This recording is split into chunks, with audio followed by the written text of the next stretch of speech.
I am up way too early on a Sunday, and I've just parked up in the middle of a field. Can only mean one thing.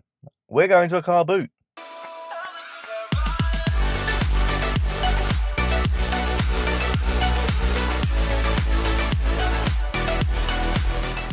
So we're down here at a car boot, fairly local to us.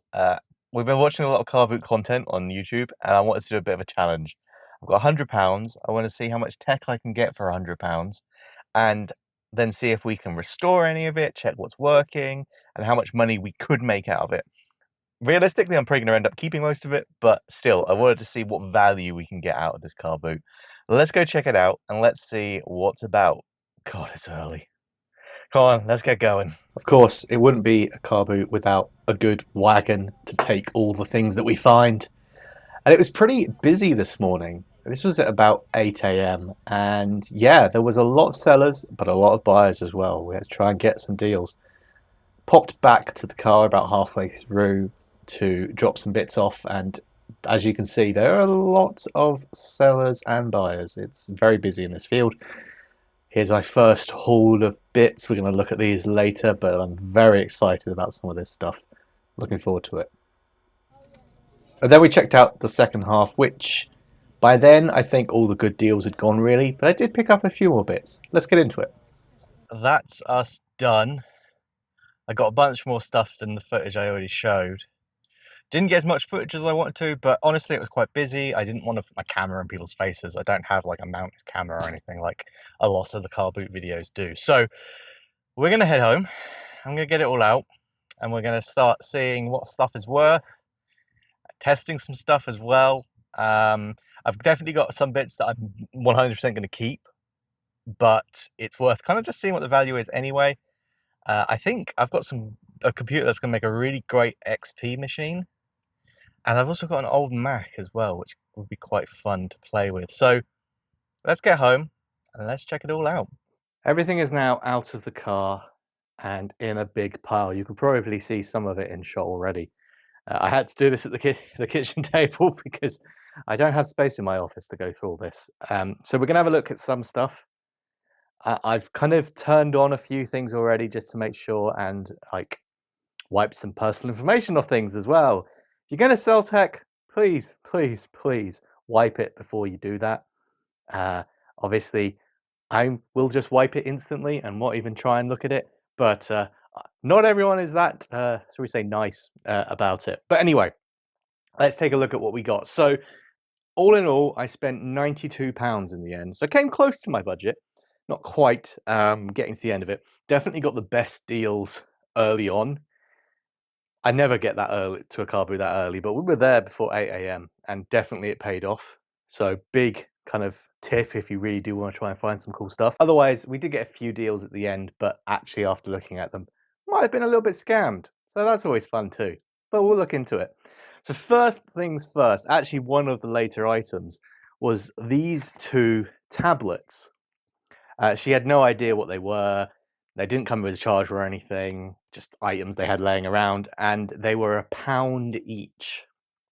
So I managed to boot them both up. Now this one is a generic, where's the on button? Here it is. Is it going to turn on? We'll see. It's a generic Android tablet. It's running Android 4, so you know it's pretty old. It comes up saying it's got a dual core processor and has the catchy phrase of tablet PC, keep moving forward. So not really much value in this, but it does still work. So if you were looking for something that was purely to play some media maybe, or very specific purpose, it does have like HDMI out and an SD card slot, and yeah, it and it does function. So there's definitely a little bit of value in it. I'd say it's worth more than £1. Looking on eBay, probably up to £10 if I'm lucky. Screen is well used, but it's still functional. So, not a bad start with that one. This one, however, I was very impressed by. This is actually now I don't know how we want to pronounce it, but it's Linx, so it's Linux, I guess. It's a full Windows tablet, and it's actually running Windows 10 already. Someone had updated it from the Windows 8 it came with.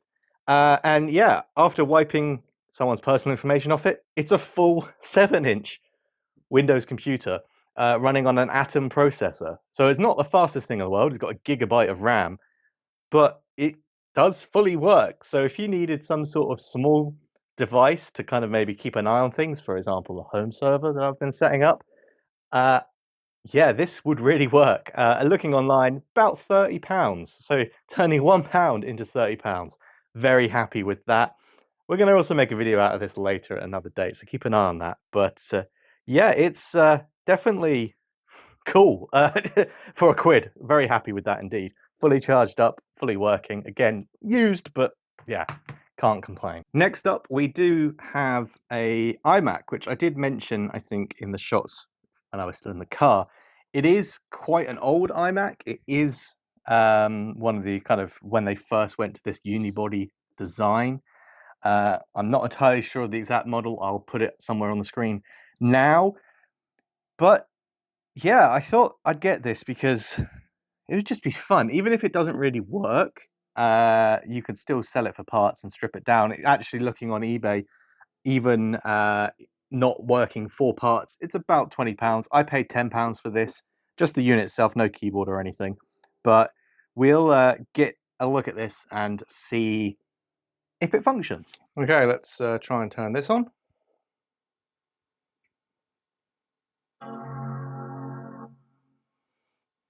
So as you can see, the screen doesn't seem to be working, which is a little annoying, but it does get a boot sound. It does seem to do stuff, so we'll dig into it and we'll see if we can do anything with it. Next up, we have an Xbox 360 S or Slim version. This just came with the Kinect and a AV adapter to SCART. Now, it didn't come with the power cable. This cost £10, and I'm in two minds about this. On the one hand, it's a much newer Xbox, and it does, at least have new ports. It's got HDMI, it's got plenty of USB, and I'm going to possibly use this for a video if I can get a power lead. What I didn't realize is just how expensive the power leads are online. So yes, it was £10, but realistically, I've got to spend another 20 quid to get a power lead. It didn't come with a controller either, but I did manage to pick up a controller. So yeah, not great. And online, you're looking at about £30 for the unit, maybe 10 for the Kinect if you're lucky. Frankly, it was a failed product that no one actually wants anyway, so it's not got a huge amount of use. But I'm hoping once I get a power lead for this that it will at least work, and therefore, the £30 spend on it, I haven't made anything from it, but at least it's not lost me any money either. So we'll check that out. I'm just up in my office and I've got the new power supply for the Xbox 360 S. Let's take it out. Just press the touch sensitive. Oh, we got a free game. We have got Dead or Alive Extreme 2. And it's just booted up as well. Didn't mean for any of that to happen, but there you go. That's a good sign. Let's just see if we can make it through to the dashboard. It took a really long time to boot up, but it has made it to the dashboard. So that's really great. We'll be able to make use of this. I'm looking forward to the video I have planned. Next up, we have an older Xbox 360, one of the big fat ones with a hard drive on it. And this did come with its power lead, the massive brick that it is. So there is at least that. It came as a bundle with a load of games and a controller. So I was happy about the controller. I was kind of happy about the games until I actually looked at them. I went through them and opened them. Some of them were moldy inside, which was not great. And some of them also were missing discs. So I think maybe there were 5 more games in this pack than is actually here. Here, you can have a look at the titles if you like. But at least there are some games here to try. I paid £35 for this bundle, which I don't think is too bad. Looking online, these old big Xboxes, as long as they work, are still going for about £30 as well. I think, if I remember correctly, this model is easier to hack, so I think it's got some more value in it, like along those lines. And then, if I was to sell the games, some of them are going for a little bit of money actually. So altogether, you're looking at about £80 for the games, and then the controller, maybe a tenner. So still a lot of money made on this if I was to do that. Probably going to keep it. I know that Xbox 360 is in that weird phase at the moment where it's quite cheap, really. It's not retro enough that anyone's really interested. Most of the generations of console aren't particularly hackable. So there's not a huge demand, but that will most likely change in the future. So it'd be quite nice to have these things to hang on to. And I will make sure they're working, and we'll take a look at that as well. Big Xbox here. Let's try and power this one up.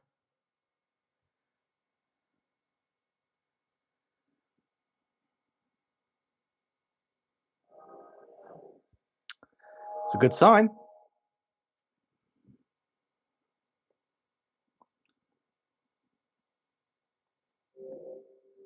Straight through to the dashboard. That's a very good sign. Much quicker than the Slim even, so that's interesting. Does look like the disk drive isn't working. It's making some noises. It won't open. Hopefully that's just like a belt or something has gone in there, so we will take a look at that at some point. Again, watch out for a video on it. Next up, we have this Ringfit Adventure inbox. I didn't check at the time, but I have now checked. It does have the game in there. It does have the ring and everything else. So I paid £4 for this. Looking online, boxed conditions like this are going for around £30. So quite happy with that. I might actually keep this. It's one of those kind of exercise things that I've been thinking about trying. So for this price, I definitely will. But you know, I'm all for gamifying exercise, making it fun. So I'll check this out and see what it's like. Okay, next up. So we have a VHS DVD player combi, which I think my wife was like, why on earth are you buying this thing? But these do actually hold a bit of value now. These have kind of become retro enough, and kind of being able to play two different eras of media, quite handy thing as well. So I paid £6 for this, and they're going for about 25 on eBay. Not too bad, assuming of course it works. Came with a SCART lead as well. I don't actually have a TV that has a SCART port. I want to get some sort of old TV to be able to use a lot of this stuff, but for now, that'll just go to the side. I'll have to test it when I can. Next up, we have quite a beefy Dell laptop from the kind of XP era. Pretty good condition, actually. Very pleased with this one. This only cost me £5. Come with the charger. The battery in it is dead, but that's not surprising, really. Most of these laptops by now don't hold a charge unless you replace the battery. And I paid, just checking the list, yeah, so I paid £5 for this, and they're going for about £40 on eBay. Turned it on just to check it's working, and again, it's working. Let's try turning this on, make sure that it's all working. Perfect.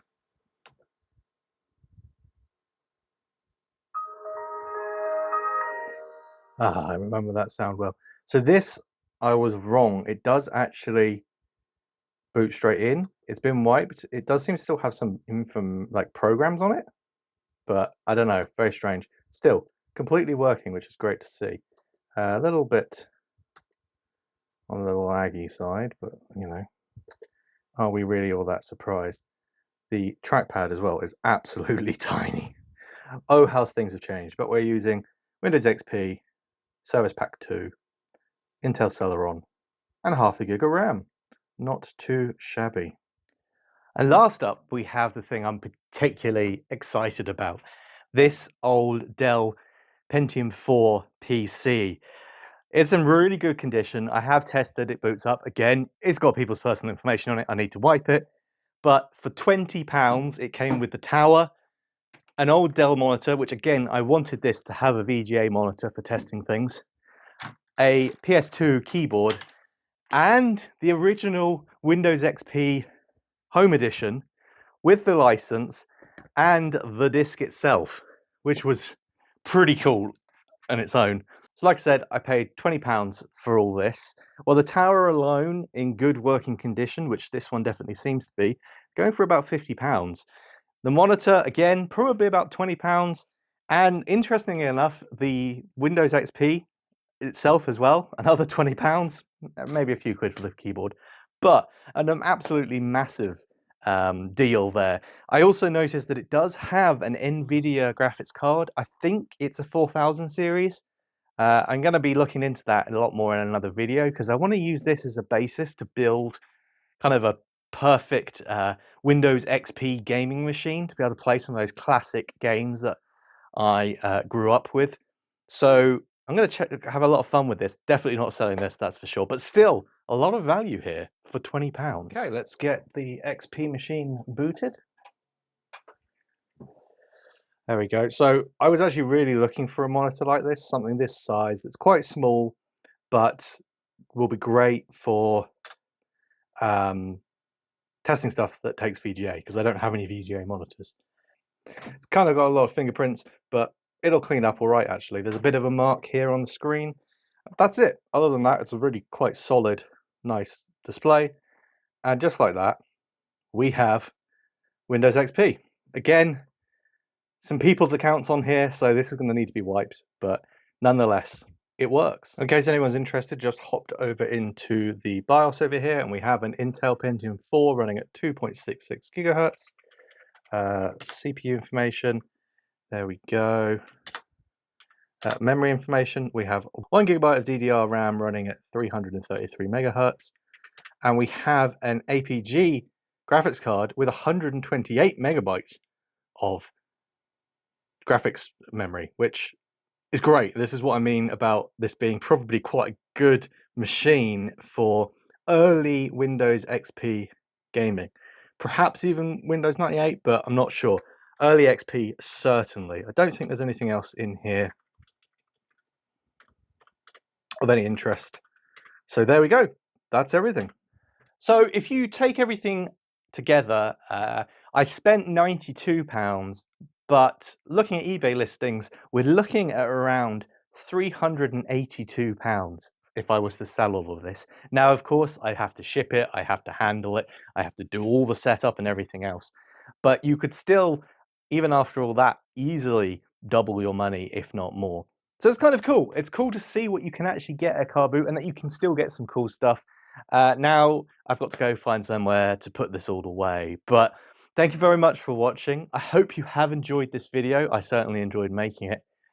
Definitely watch out for more videos featuring some of these pieces because I'm going to have a lot of fun with these. So thank you very much for watching. I'll see you again very soon, but bye for now.